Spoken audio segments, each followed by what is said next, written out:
Halo, Assalamualaikum warahmatullahi wabarakatuh. Ketemu lagi di Januari Fun dengan aku sendiri, Joanna Janu. Halo, selamat pagi, ketemu sama Ibu ya. Nah, hari ini kita akan ngomongin bab yang baru lagi, yaitu tentang dosis obat. Seperti biasanya Ibu akan bikin part beberapa, dan ini adalah part yang pertamanya. Kita di video ini akan ngomongin tentang pengertian dosis, macam-macam dosis, dan rumus yang terkait dengan dosis. Kita mulai aja. Oke, kita masuk ke definisi dosis suatu obat ya, yaitu banyaknya suatu obat yang dapat dipergunakan atau diberikan kepada si pasien atau seorang penderita, baik untuk dipakai sebagai obat yang masuk ke melalui mulut maupun yang obat luar ya, misalkan dioles atau dihirup. Nah, kecuali dinyatakan lain, yang dimaksud dengan dosis itu adalah dosis maksimum. Maka dari itu kita akan mulai dengan pengertian dari dosis maksimum ya. Dosis maksimum itu adalah dosis maksimum dewasa untuk pemakaian melalui mulut, injeksi subkutis maupun melalui rektal. Selain daripada dosis maksimum atau dosis maksimal ya, ada dosis lain yang disebutkan di farmakope ya. Jadi ada dosis yang disebut dengan dosis lazim. Nah, ini dosis lazim ini bisa untuk dewasa, anak-anak, dan bayi.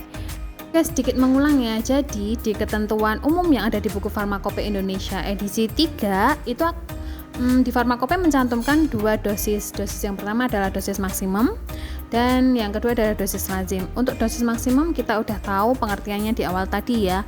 Nah, di sini Bu akan informasikan bahwa sebenarnya di dosis maksimum di FI itu, FI akan menyebutkan menjadi dua angka ya. Angka yang pertama biasanya dosis maksimum 1 kali pakai. Angka yang kedua itu dosis maksimum untuk pemakaian 1 hari. Nah, biasanya pada resep bila mana si dokter itu menuliskan obat yang dosisnya melebihi dosis maksimum, biasanya akan dibubuhi tanda seru dan paraf dokter ya. Nah, untuk dosis lazim itu merupakan suatu petunjuk yang tidak mengikat. Akan tetapi angka yang di dosis lazim itu bisa dipakai sebagai pedoman umum. Jadi pedoman umum untuk melakukan terapi atau pengobatan. Oke, tadi kita udah ngomongin tentang gambaran dosis ya. Nah, kita masuk ke macam-macam dosis berikut dengan pengertiannya ya.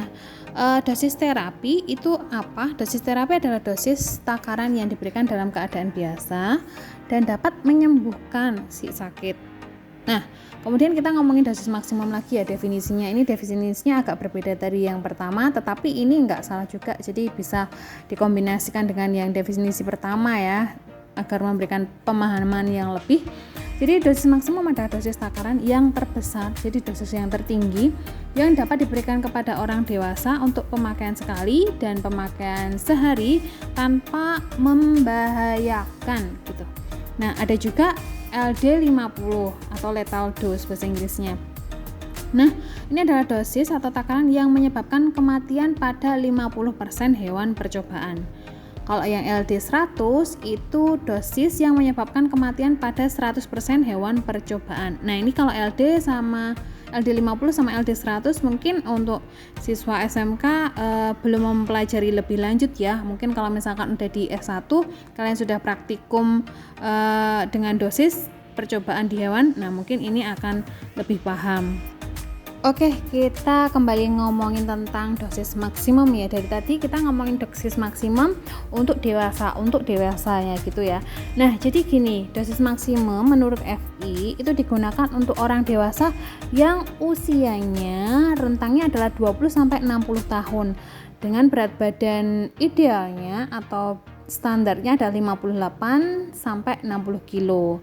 Jadi kalau misalkan untuk usia yang sudah lanjut dan pertumbuhan fisiknya sudah mulai menurun, maka pemberian dosis itu akan lebih kecil daripada dosis dewasa ya. Nah, oke, berarti gimana gambarannya kalau untuk usia yang lebih lanjut? Perbandingan dosisnya adalah ketika umurnya 60-70 tahun, maka hanya 4/5 daripada dosis dewasa.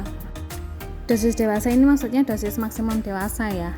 Nah, kita lanjut. Gimana kalau usianya adalah 70-80?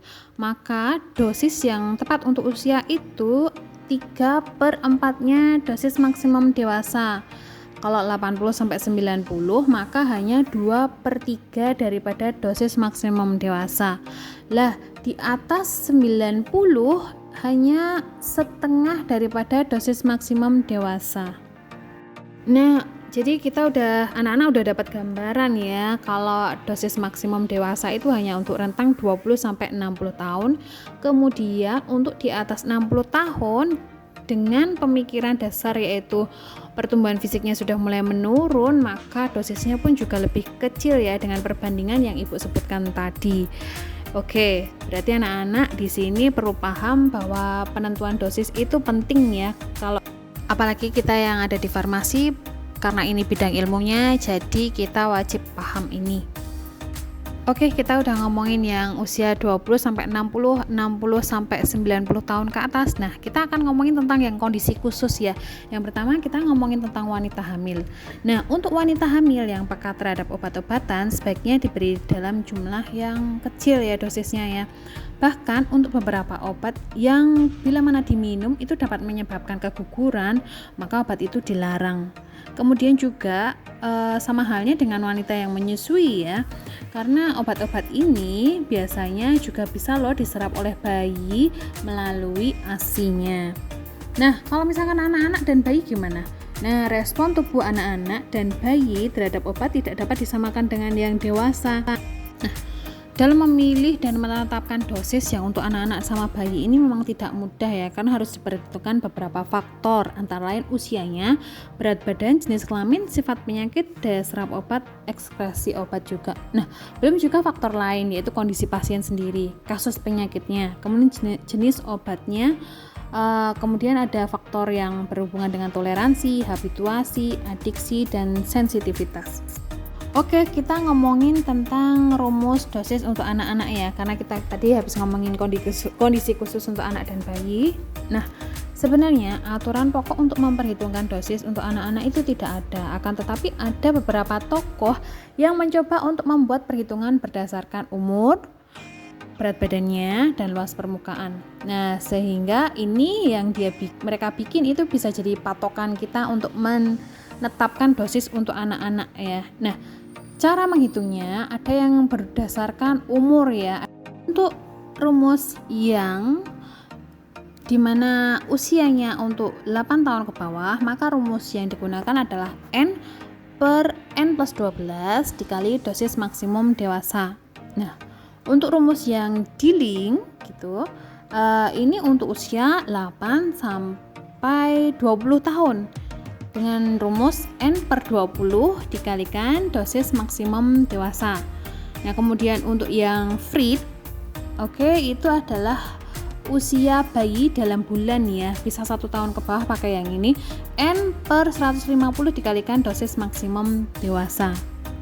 Nah, gimana kalau misalkan kita mau ngitung dosis untuk anak tapi melalui berat badannya? Di sini juga ada 3. Rumusnya Clark, ini yang dari Amerika ya, berat badan tapi dalam pound per 150 dikalikan dosis maksimum dewasa. Nah, kalau misalkan yang Clark dari Amerika, itu kalau misalkan dengan kilogram, maka rumusnya adalah berat badan dalam kilogram per 68 dikalikan dosis maksimum dewasa. Nah, kalau rumusnya Thermik dari Jerman, berat badan dalam kilogram per 70 dikalikan dosis maksimum dewasa.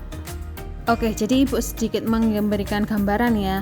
Untuk dosis anak kita bisa pakai yang tadi ya, beberapa rumus yang dari berat badan, bisa dari usia. Nah, kemudian kalau misalkan 20-60, nah kita langsung pakai nilai dosis maksimum dewasa yang ada di FI.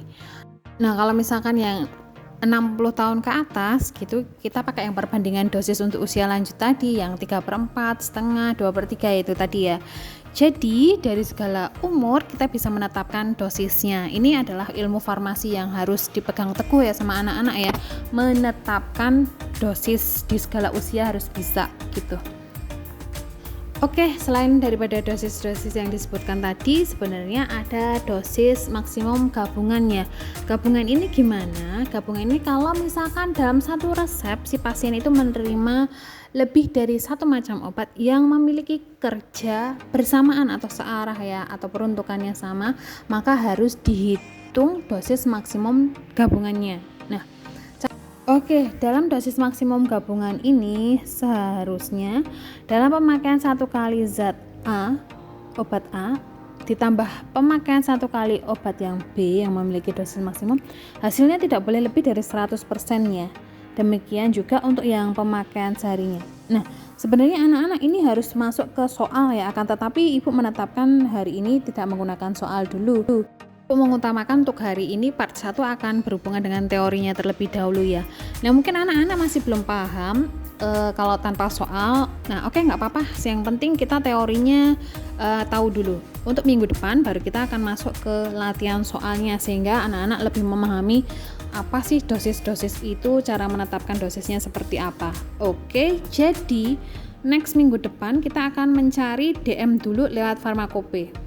Nah, setelah bisa cari DM lewat farmakope, kita baru masuk ke perhitungan nilai DM yang ada di resep-resep ya.